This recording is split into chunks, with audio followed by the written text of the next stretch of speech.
Hello friends. मेरा नाम है राकेश सैनी। हमारे यूट्यूब चैनल में आपका स्वागत है। आज का अपना विषय रहेगा औरंगजेब।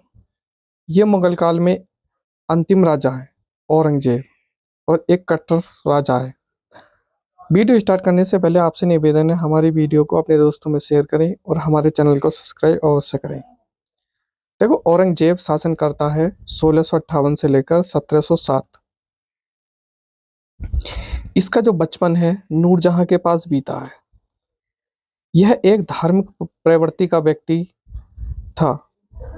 इसे शाही दरवेश या जिंदा पीर के नाम से जानते हैं। एग्जाम में खूब क्वेश्चन पूछा जाता है, जिंदा पीर के नाम से किस शासक को जाना जाता है? तो किसको जाना जाता है? औरंगजेब को कहा जाता है। अब इसके विद्रोह हैं, जैसे छत्रसाल का विद्रोह, ये बुंदेला में पड़ता है। इसे चंपत राय ने आरंभ किया था। छत्रसाल ने इसे जारी रखा। बुंदेलों की राजधानी जो ओरछा यानी कि एमपी हुआ करती थी। अब ओरछा की मुख्य इमारतें हैं, जैसे राजा राम मंदिर है, चतुर्भुज मंदिर है, शारदा मंदिर है, जहांगीर का महल है और लक्ष्मी नारायण है। सनातनी विद्रोह में इसका केंद्र जो रहा है वो नारनौल हरियाणा में रहा है। इसे मुड़िया विद्रोह भी कहा जाता है। सनातनी संप्रदाय का प्रभाव हरियाणा एवं राजस्थान के कुछ भागों में देखने को मिलता है। अब इसके साथ साथ में विद्रोह मेवाड़ का करता है। जाट विद्रोह किसानों के लिए ये विद्रोह है, और अकबर का विद्रोह करता है। अकबर ने नालौड़ पाली में विद्रोह किया। अजमेर के पास अकबर की सेना व औरंगजेब की सेना का सामना हुआ। अकबर भागकर दक्कन चला गया। औरंगजेब ने अकबर का पीछा किया और अपनी दक्कन नीति को जारी रखा। 1686 में बीजापुर व 1687 में गोलकुंडा का विलय मुगल साम्राज्य में ही किया जाता है। अकबर भागकर क्या फारस चला जाता है और वहां उसकी क्या हो जाती है? मृत्यु हो जाती है। उसके बाद में सिख विद्रोह करता है। ये सिख विद्रोह में औरंगजेब के जो नौवें गुरु हैं, गुरु तेग बहादुर, इनकी मृत्यु करके उसको मृत्यु दंड देता है। यानी कि क्या है, नौवें गुरु गुरु तेग बहादुर को मृत्यु मौत के घाट उतार देता है। तेज बहादुर के बारे में कहा गया है कि सिर दे दिया लेकिन सर नहीं दिया। यानी कि इन्होंने मुस्लिम धर्म को नहीं अपनाया। तेग बहादुर जी के अनुयायियों में ने शीशगंज गुरुद्वारे का निर्माण भी कराया है। गुरु गोविंद सिंह ने विद्रोह को जारी रखा था। अब औरंगजेब के अभियान में अहोम अभियान है। औरंगजेब ने मीर जुमला को बंगाल का गवर्नर नियुक्त किया है।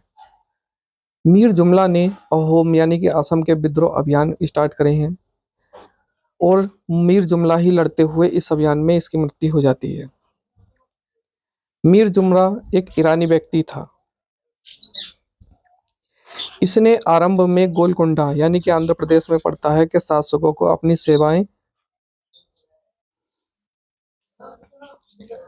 सेवाएं प्रदान की हैं। कालांतर में शाइस्ता खां को बंगाल का गवर्नर नियुक्त किया जाता है। अहोम सेनापति बलजीत बोरफुकान ने मुगल सेना को बुरी तरीके से पराजित किया है। दक्कन अभियान में देख लेते हैं। देखो, औरंगजेब ने शाइस्ता खां को दक्कन का गवर्नर नियुक्त किया। आरंभ में शाइस्ता खां ने शिवाजी पर नियंत्रण स्थापित किया, लेकिन 1663 में शिवाजी ने पुणे पर आक्रमण किया और शाइस्ता खां को पराजित कर दिया है।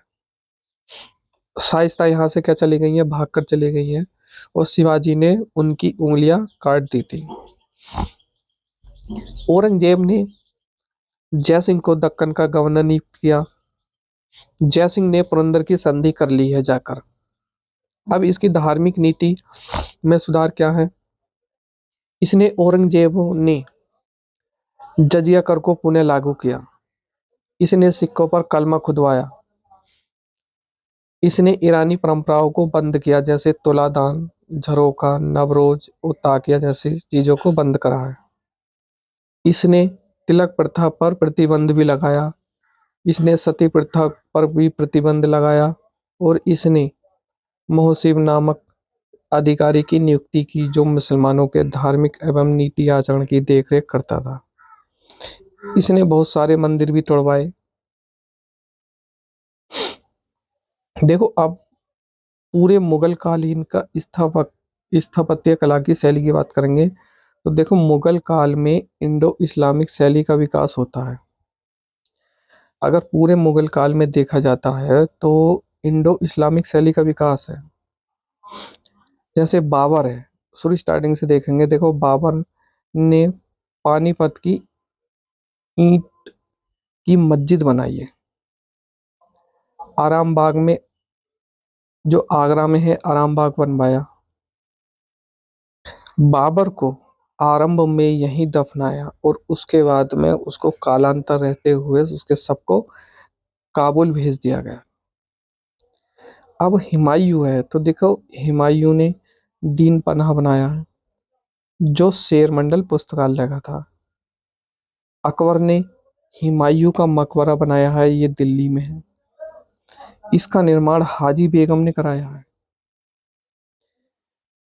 और इसके साथ साथ में वास्तुकार में मीरख मिर्जा गयास बेग हैं। यह जो हुमायूं का मकबरा है, ये यूनेस्को वर्ल्ड हेरिटेज साइट में शामिल है।